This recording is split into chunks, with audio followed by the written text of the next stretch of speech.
欢迎来到新兴消息频道，请订阅频道，所以大家不要错过当天最热门的新闻。我们今天的时事通讯包括以下内容：于正赞白鹿团队内娱顶尖，谁敢比？在瞬息万变的娱乐圈里，向来不缺高调的宣言，但要真正掀起舆论风暴，并非易事。最近，于正在一次直播中却做到了。他话音刚落，全网炸开了锅，白鹿的团队全内娱最好。紧接着，他更是毫不留情地补刀一句：哪个老板敢说比我做得好？随便比。这一番霸气十足的言辞，立刻引发无数讨论。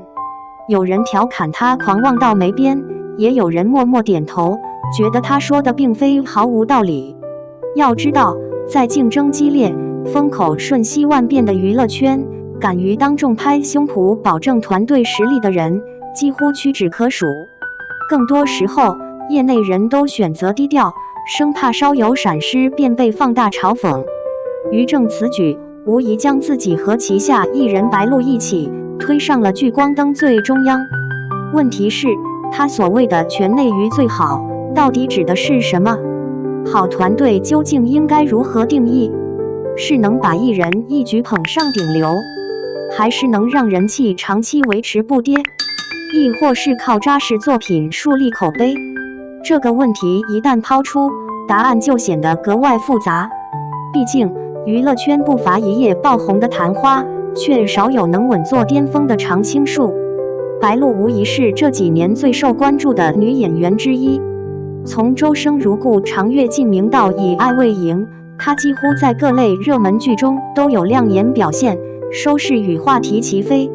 更重要的是，在这个人设崩塌比翻红还快的时代，她保持了难得的稳定，没有经历毁灭性的舆论危机。于正敢于如此高调背书，背后必然有他的底气与逻辑。然而，问题也随之而来，于正的宣言究竟是事实，还是又一次精心策划的话题营销？观众真的认可这种团队模式吗？市场最终又会如何给出答案？这些悬念才是这场风波真正值得探讨的地方。在探讨于正口中的全内娱最好之前，我们必须先厘清一个根本问题：什么样的团队才配得上好的评价？在大众印象里，一个好团队最直观的标准就是能把艺人捧红。白鹿显然满足了这一点，他近几年几乎每一部作品都能引起讨论，不论是古装虐恋周生如故，还是仙侠大剧长月烬明，再到都市言情以爱为营，收视和话题度都维持在高位。他不再是某一类题材的限定演员，而是真正实现了从古装到现代，从爱情到职场的全面覆盖。然而，单纯的捧红并不足以定义一个好团队，因为在娱乐圈，一夜爆红的艺人太多了，但能持续站在高位的人却凤毛麟角。真正让白鹿团队与众不同的是稳定性。在这个人设崩塌比翻红还快的时代，稍有不慎就可能跌入谷底。过去几年，多少顶流因私生活曝光、粉丝矛盾、舆论翻车而迅速陨落，但白鹿至今几乎没有经历过毁灭性争议，这种稳定本身就是一种稀缺资源。再进一步看，好团队还意味着能让艺人用作品说话。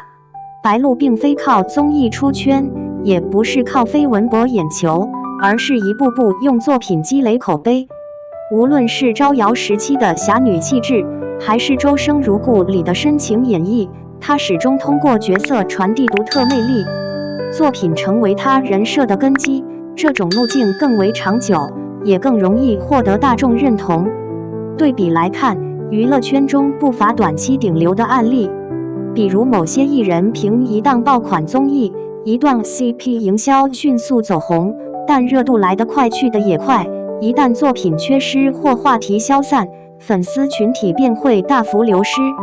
白鹿团队显然吸取了这种速成流量的教训，他们选择了更稳健的路线，通过连贯的作品布局，让白鹿在观众心中逐步沉淀认知。除此之外，一个好团队还体现在多维度运作能力。白鹿的热度不仅来自影视剧，它在时尚、综艺、商业代言等领域也都有亮眼表现。它是当下各大时尚盛典的常客，代言品牌涵盖化妆品、食品、生活用品等多个品类，既保证曝光，又提升商业价值。这种全方位的布局，正是团队规划与执行力的体现。因此，当于正自信地宣称白鹿的团队全内娱最好时，他并非毫无根据地自夸。至少在持续性多领域开花以及作品驱动这几个维度上，白鹿团队确实走在了行业前列。但与此同时，我们也必须追问，这种好是否只是阶段性的？在瞬息万变的娱乐圈里，稳定和领先能维持多久？这才是检验一个团队真正实力的终极标准。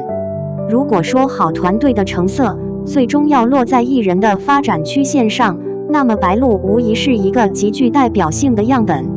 他的演艺道路并非一蹴而就，而是由一个个阶段、一次次角色积累而成。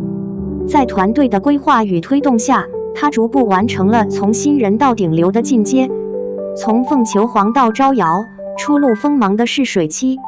白鹿最初进入大众视野，还是凭借《凤求凰》中的霍玄。尽管该剧整体评价褒贬不一，但他清新自然的演绎让观众眼前一亮。真正让他冒尖的作品，则是2019年的《招摇》。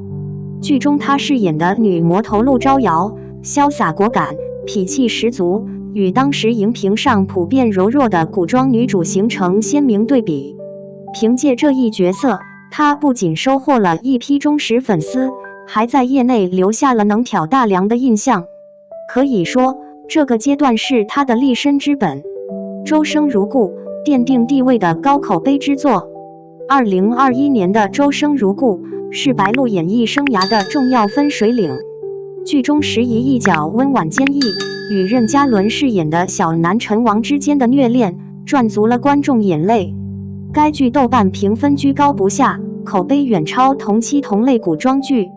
观众甚至将白鹿等于时移绑定在一起，认为他把角色演活了。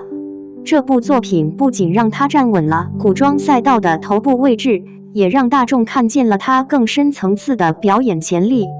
长月烬明，争议与热度并存的出圈之作。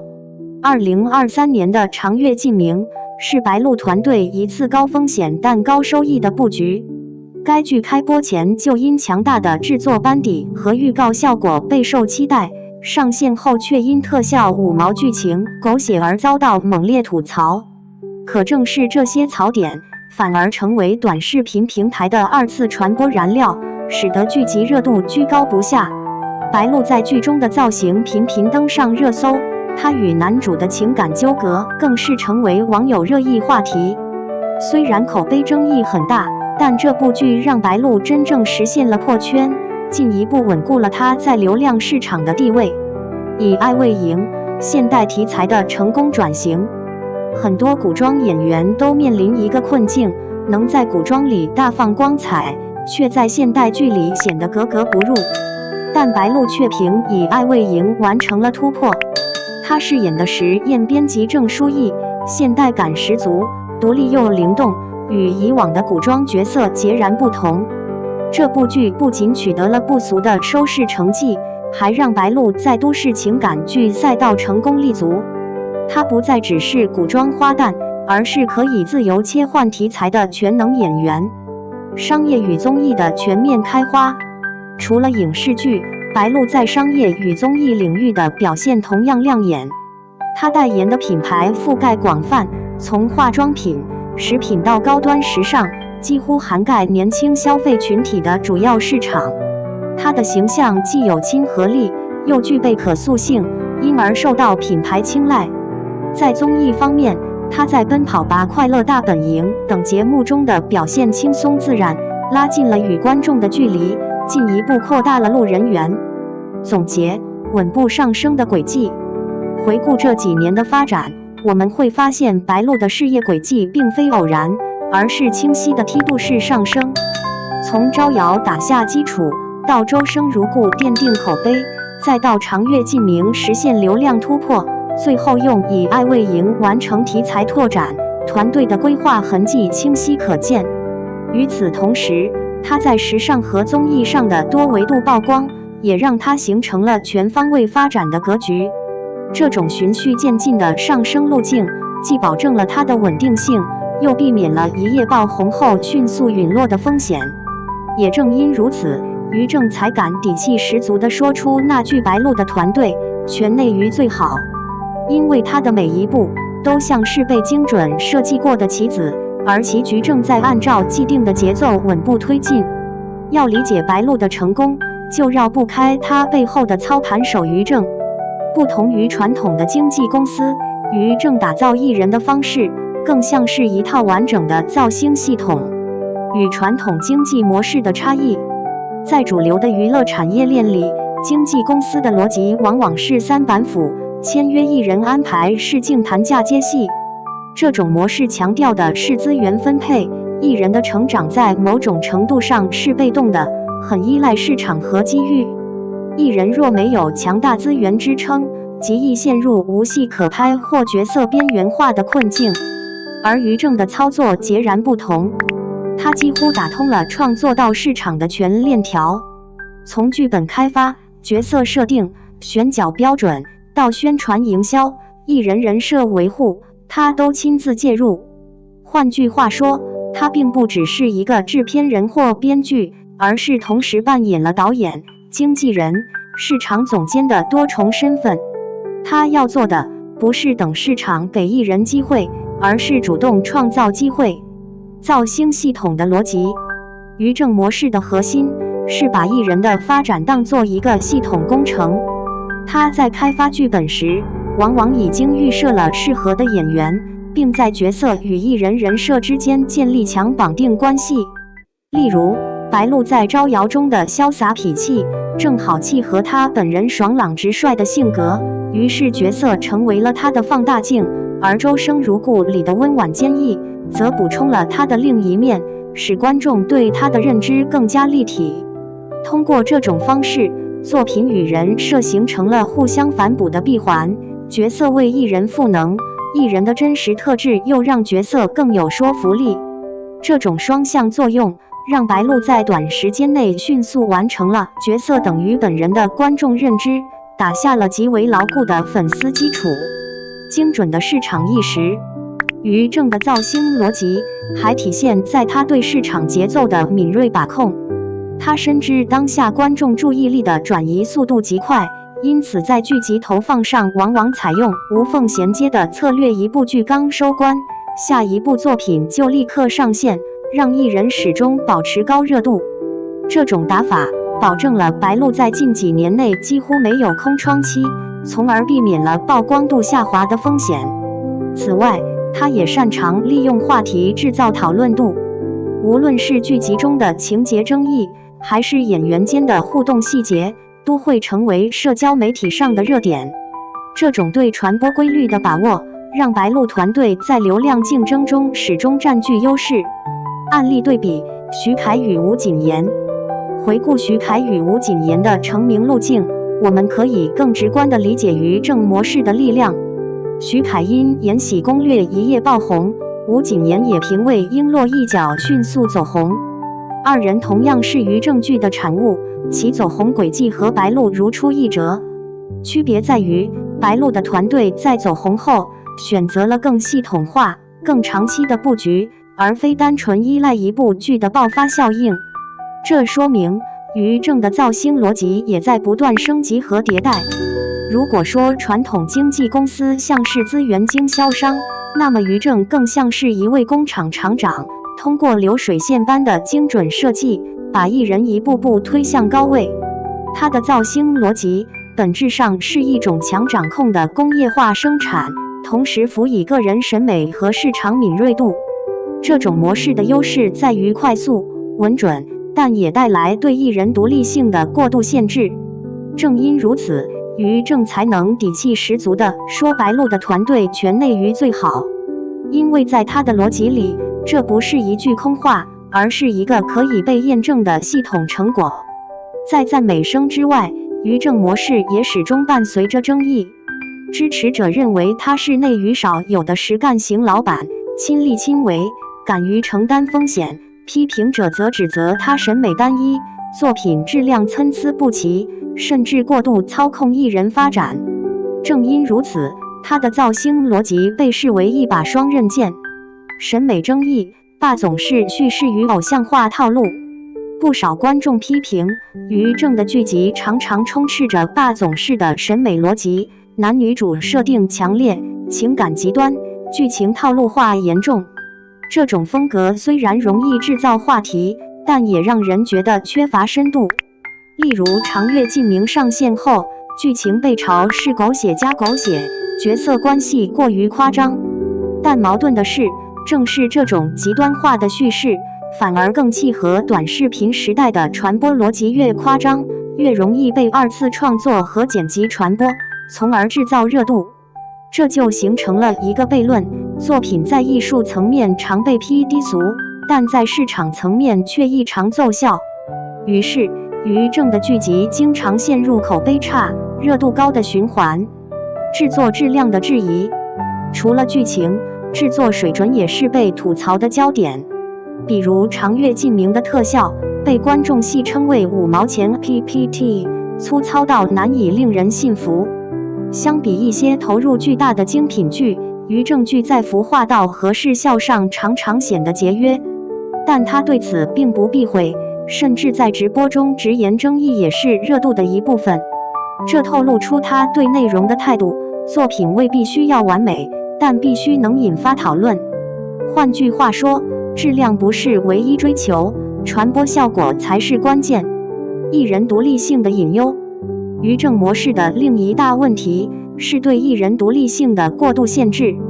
因为整个系统高度依赖他的掌控，一旦脱离他的剧集，艺人就可能面临发展瓶颈。徐凯和吴谨言就是鲜活的例子，两人在《延禧攻略》爆红后，后续作品的表现都不如预期，渐渐被贴上于正剧限定的标签。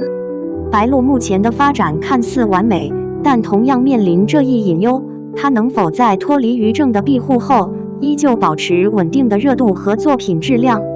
这是摆在他面前的一道必答题。过度依赖话题营销的风险，争议及流量的逻辑在当下或许有效，但长期来看却存在风险。观众对狗血话题炒作的耐受度并非无限，一旦观众疲劳，或是市场风向转变，这套打法可能迅速失灵。届时，如果缺乏真正高质量的作品支撑，团队的稳定性也会受到严重冲击。行业评价的分化，在业内，于正模式同样引发分化。有人认为他是少数仍然坚持做内容的老板，至少还在熬夜改剧本、盯剪辑，而不是只把艺人当金融产品来炒作。也有人批评他过于个人化，整个系统缺乏可复制性，一旦他本人出事，整个链条都会崩塌。这种过度集中的风险，让人对其可持续性心存疑虑。因此，于正的造星逻辑注定是一把双刃剑。它的锋利之处在于快速、精准、有效；它的危险之处在于过度依赖，缺乏长远规划。如果白鹿能在未来跳脱于正剧的局限，独立站稳脚跟，那么这种模式就算成功；若不能，他也可能重蹈徐凯、吴谨言的覆辙。这场关于好团队的争论，本质上并非只有褒或贬，而是折射出整个娱乐产业的矛盾：要追求短期的爆红，还是坚持长期的品牌？要依赖个人掌控，还是建立可复制的体系？这些问题不只是于正要回答的，也是整个内娱必须直面的现实。当于正豪言白鹿的团队全内娱最好时，问题的关键其实不在于他是否自信，而在于最好到底应该如何定义？是在资本和流量维度上的领先，还是在艺术和口碑层面的突破？不同的群体给出了截然不同的答案。资本的定义，流量就是最好。在资本的视角中，最好的团队标准很简单，能持续制造高流量，带来高收益。白鹿近几年在影视剧、综艺和代言上的成绩，显然符合这一逻辑。它的剧集收视率和网播量居高不下，品牌代言从美妆、食品到高奢全面覆盖，带货能力得到数据验证。对于资本来说，这样的团队就是最好，因为他们能保证投资回报。观众的定义，口碑与共鸣才是最好，但观众的答案往往更加复杂。对普通观众而言，最好的艺人团队并不仅仅意味着高曝光度，而是能持续提供高质量的作品。观众希望看到真实打动人心的表演，而不是一味的狗血套路。在《周生如故》里，白鹿凭借细腻的情感表达赢得了大批观众的共鸣，这种口碑层面的认可才是观众心中最好的体现。相反，如果作品过于依赖话题和争议，观众虽然会讨论，却未必会真心喜欢。行业的定义，可持续发展才是最好。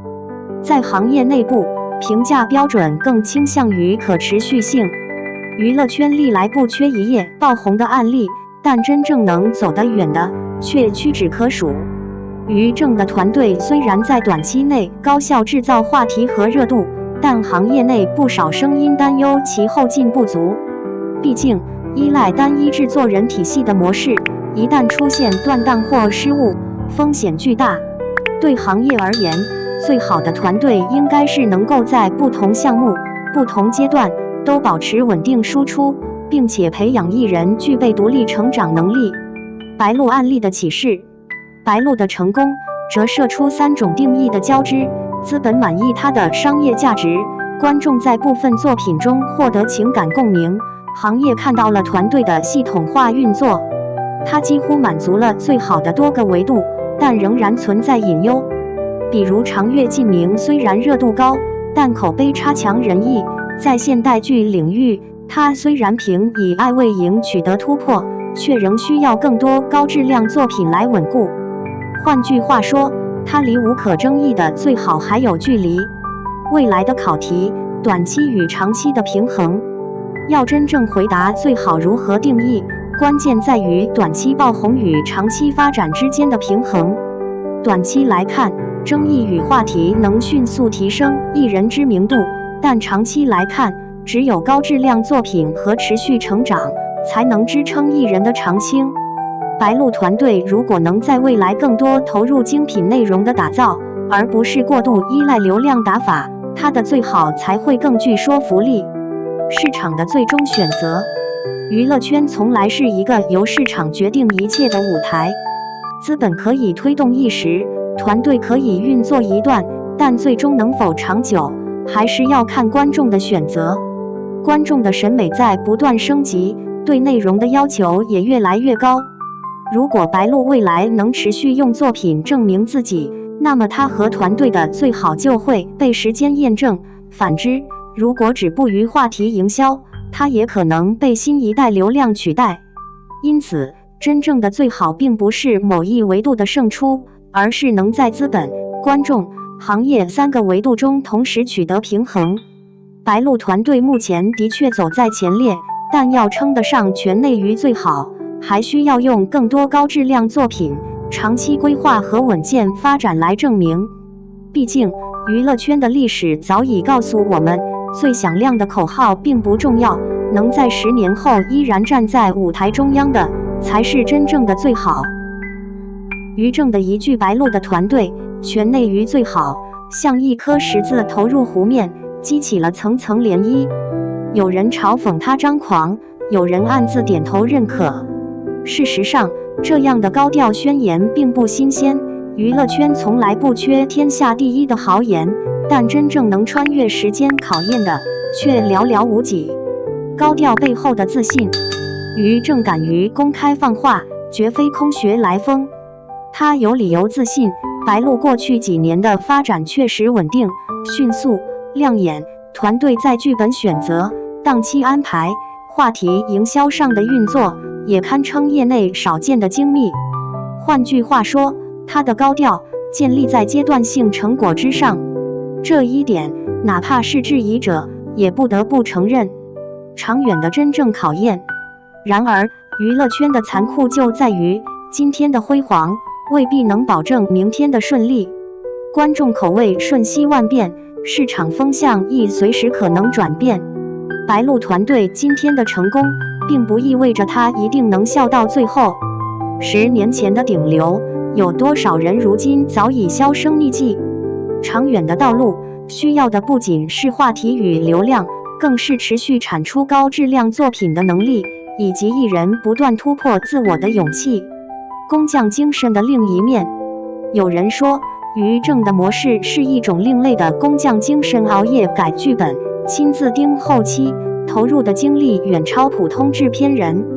但这种亲力亲为，也意味着过度集中。一旦他本人因争议或失误而失势，整个体系都有可能瞬间崩塌。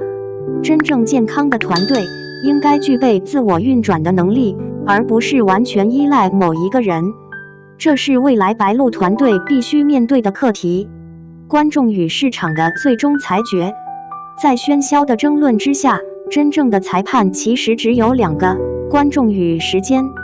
观众会用收视率、播放量和口碑投票，时间会淘汰那些昙花一现的明星，留下真正有实力、有作品的人。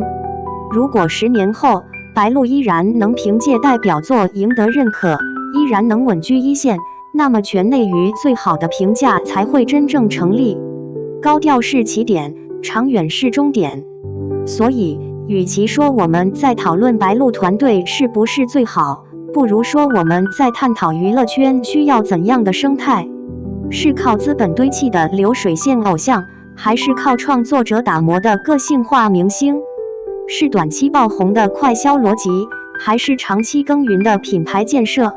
于正的答案是：我来主导一切，而观众的答案最终只能交给时间来验证。高调宣言可以制造话题，但能否成为传奇，唯有长远的坚持与作品的积累。娱乐圈从不缺响亮的声音，缺的是10年后依旧响亮的名字。